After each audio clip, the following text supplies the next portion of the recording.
The Department of Human Settlements and Urban Development Undersecretary Henry Yap has confirmed that the 4% increase in the rent of rental houses has been effective since January 1 and will continue until the end of 2024.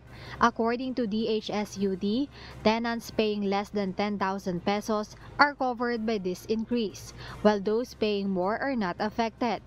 Okay. So only existing tenants na nagbabayad na ng 10,000 and below ang covered nitong rent control.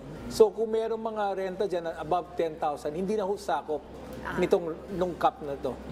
Yap clarified that this rental increase applies solely to residential houses, including dormitories and bed spaces.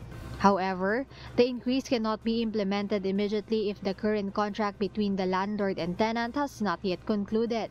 Yap emphasized the importance of finishing the existing contract before applying the 4% rental increase, and he added that penalties such as fines or imprisonment may be imposed on those who do not comply. Kung malaman na hindi talaga sila sumusunod, mayroong karapatang penalty, may multa at may kulong. No?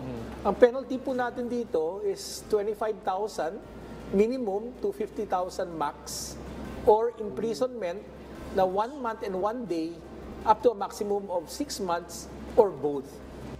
The news has raised concerns among students like Rain, Julpritz, and Lian, who fear a tighter budget if the owner of their dormitory decides to implement the increase. From an average of 5,000 pesos per month, they may face an additional 200 pesos in monthly rent. Kasi apat din po kami magkakapatid, and dalawa po sa amin nagdodor. So, pag nag-increase po, I guess mababawasan po yung allowance ko instead of matataasan yung budget ko, mas mababawi po siya sa allowance ko. Ang hirap kung magkakaroon ng 4% increase yung every residential dorms dito po. Mas mahihirapan po kasi nga po, ipinagkakasya na nga po namin yung magiging allowance namin, then mahahati po ulit yun, ipangdadagdag po sa rent ng dorm namin. As for Crispin Onyada, he acknowledges that the 4% increase is a bit heavy, but he is open to it as long as the place he's renting remains suitable. Okay lang po, depende po sa serbisyo din po sa boarding house namin. Okay lang. Kasi libre naman po lahat yung mga ilaw. Pero depende kasi yun, sir. Alam niyo naman kami, budgeted lang po yung, kasi once na bumaba niya, kami galing sa barko, wala na kaming income. Kaya ganon.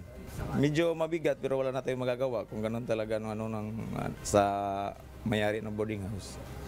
Based on DHSUD records, approximately 2.72 million families renting for less than 10,000 pesos are affected by the rental increase. While this change may have a positive effect on some, it is clear that the increase poses financial challenges for others. Jed Neresina, UNTV News and Rescue. We serve the people, we give glory to God.